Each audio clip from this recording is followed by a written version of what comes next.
Jesus, what's on your heart?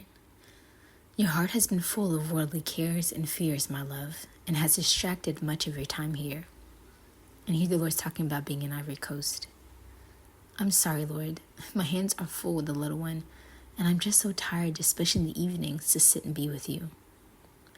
Many times you won't have the privilege to stay in hours of prayer for our trysting time, and that is okay, beloved. This is a new season you're in. And I want you to focus on the little one. Loving on her and being present with her brings me much joy. Just the desire and longing of your heart to be with me alone in prayer is enough consolation. So be at peace. However, you have allowed legalism to stop you from coming to hear my voice. You're used to a routine, and I even submit myself to a routine of worship, Lord's Supper, prayer, then hearing from me, which is a good holy routine that pleases me and would encourage all my brides to do daily. But don't put me in a box. You don't have time like that, beloved. And because you don't have time like that, the enemy pelts you with guilt, and you're so stuck to your routine that you not only don't receive me, but you won't sit to hear from me with the small allotted time I do give you because you haven't done your routine. Do you see how this legalism has you? And wow, guys, I didn't even realize it. It's true. Because baby girl wakes up in the morning and I feed her first bottle, and many times she may stay for like an hour, maybe two, just to play, and then she goes back to sleep. And sometimes she sleeps right away. But at that allotted time, usually I'm trying to rush to try to get a little bit of prayer time, and I really don't have a lot of time to really do my routine. As the Lord is saying, worship and prayer, and then my prayers, and before I know it, she's up. And I find myself feeling bad or not worthy enough to receive Jesus when he told me already, especially coming to Ivory Coast. He had me consecrate several hosts because I wouldn't be able to do the full Lord's Supper as I'm here, just receive him daily, and that's enough. And I haven't done that because of, I guess, this legalism I didn't know that I was kind of operating in because I wasn't doing my routine properly. I wasn't praying right, or I wasn't doing my Lord's Supper. I haven't repented properly beforehand before receiving him. And I'm always encouraging others to receive Jesus in love and receive his love. And look at me. I didn't realize that was actually my heart. So I told the Lord, yeah, Lord, I do. I can even feel the impulse still as I'm riding of disappointment. Of this is not good enough because I haven't prayed as I should. And maybe I wouldn't hear you clearly because of it. Jesus responded, my conversations with you have nothing to do with who you are not. What you give me or don't give me. It's because of my love I converse with you. Because I love you and also need your conversation. It brings me much consolation. Well, Lord, what about all the sacrifices you ask for us so that we can cultivate an intimate relationship? You did once say you're not an easy catch, so there is much work involved. Yes, beloved. Any relationship, there is some work involved. And to keep that relationship takes work. But to hear from me is as easy as breathing. I also said that once. He said, smiling. And that's true. That's one of the first messages he gave to me when I started hearing from him. Actually, I'll post it in the description. I always long to talk to my brides, but many times it's routine, religion, and legalisms that get in the way of them hearing me. If you come and clear your heart of all worldly distractions, my brides, you will hear me. That is what the sacrifice and work comes into play. It's not for me, but for you. Fasting helps silence your flesh to impulses. And at that time, I had to assist Derek with baby girl with a few things and feeding her because she woke up. So I had to pause and come back to Jesus. And I said, I'm sorry, Lord, I'm back. He said, it's okay, beloved. It pleases me when you serve. And back to what I was saying.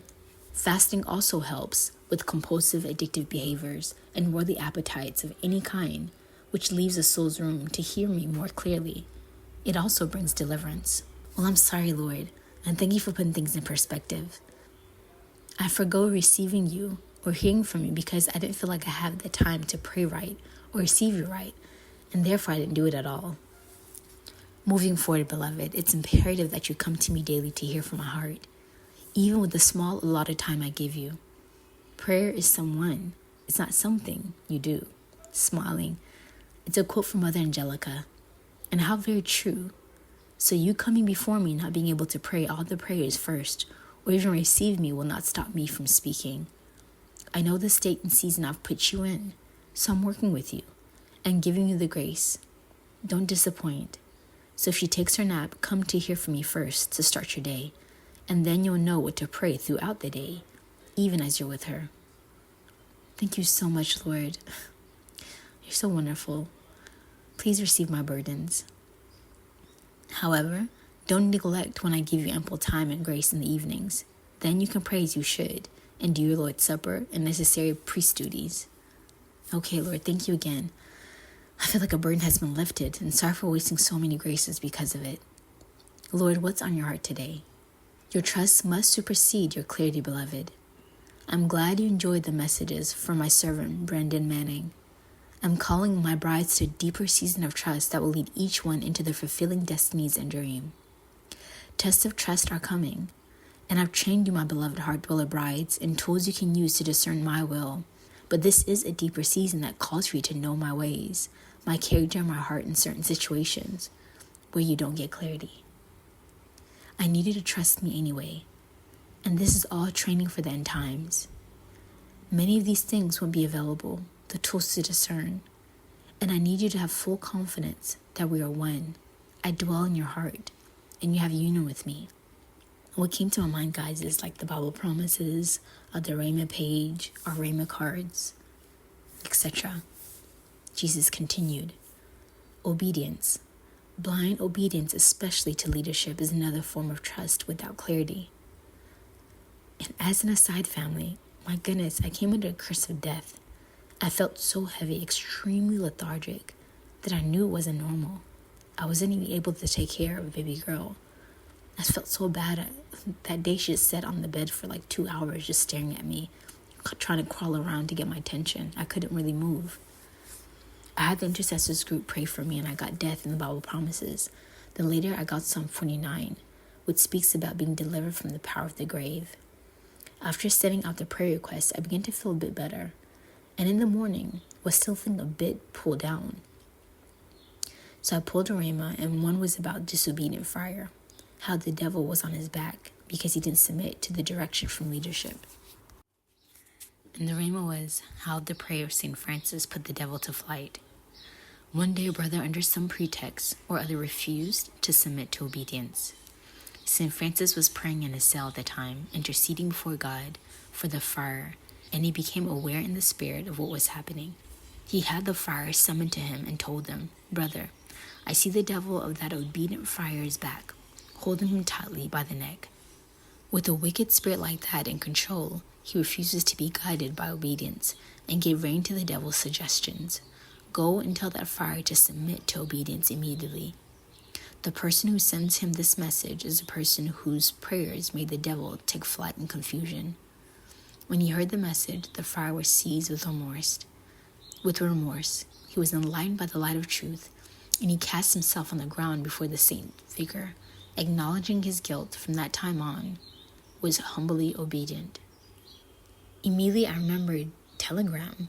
Mother Claire told us to leave WhatsApp and get on Telegram because they were using it to get information from us, and she was starting a group on Telegram instead.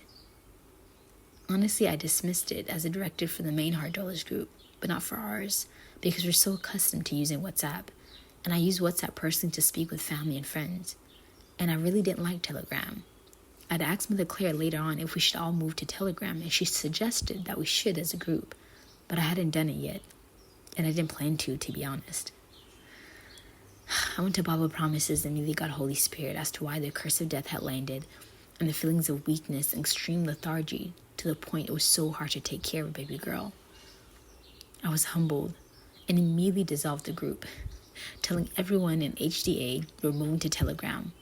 And would you know, within an hour, I felt so full of energy and strength back to myself.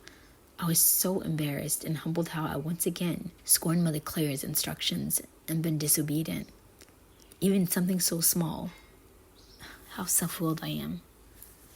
And what mercy the Lord has me to be that obedient to the smallest instructions she gives us. Beloved, I'm glad you're hearing this. It's good for your children and your brethren to know the importance of obedience to those I put over you, especially to Mother Claire and Father Ezekiel. It's imperative, beloved brides, when a directive is given through a message, no longer discount it, scorn it, or I'll rather refuse to do what I'm giving in the directions for you all to do through my shepherds. For many it will mean life and death, as times get close to the end. These are instructions from heaven that sometimes will not make sense.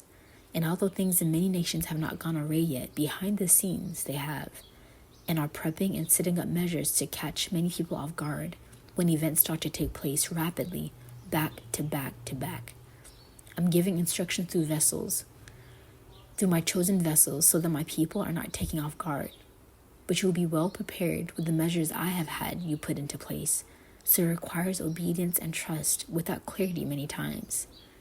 Know that I'm leading you and protecting you at the same time, but you must trust me and trust leadership. So be good, beloved, to do all your communications within the group ministry on Telegram. More instructions and directions will soon be given. WhatsApp is compromised, and Telegram is too, but not nearly as much. A time will come where there be a platform that's fully safe for my beloved ones. But in the meantime, do not fear. I am your complete source of protection from all things. My beloved ones, I'm leading you into your destinies, which requires trust. When it comes to even discernment, if you don't get clarity from me using the tools I've given, wait upon me. Get a consensus from 2 or 3 people concerning what you're seeking me for. And out of 2 or 3 witnesses, my word will be confirmed. If it's time sensitive, I want you to follow your heart. Ask yourself if what you're doing or asking is something you're too attached to. Will it bring fruit in your life? Or are you rather taking the easier route out, not doing something you know I'm asking of you? And you have fear, doubt, and insecurity, which none of these come from me. So that can be rest assured that it's something I'm asking of you. You see, trust, courageous trust, causes a soul to know me and my ways. Failures are necessary to your spiritual success, my beloved brides. You cannot fear being wrong or being scared to fail. It's the devil's ammo and has kept so many souls from using their gifts and going in the direction I'm leading them.